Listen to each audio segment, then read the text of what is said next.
বিয়াৰ ব্যস্ততা পুৰা তুংগ বিয়াৰ ব্যস্ততা যিমানে বাঢ়ি আহিছে এই ঘৰখন এৰি অহা সময় সিমানে চমু চাপি আহিছে লগৰ চলিটো কৈ আহিছে বিয়াৰ দুদিন আগতে কৈ পাব লাগিব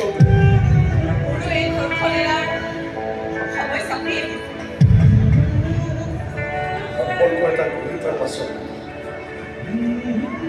এৰাই হ'বলৈ বৰ বেয়া লাগে মোৰ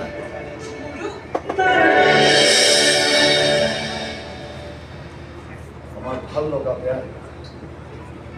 পচন্দ অপচন্দৰ মাজত ইমান মিল কেনেকৈ হ'ব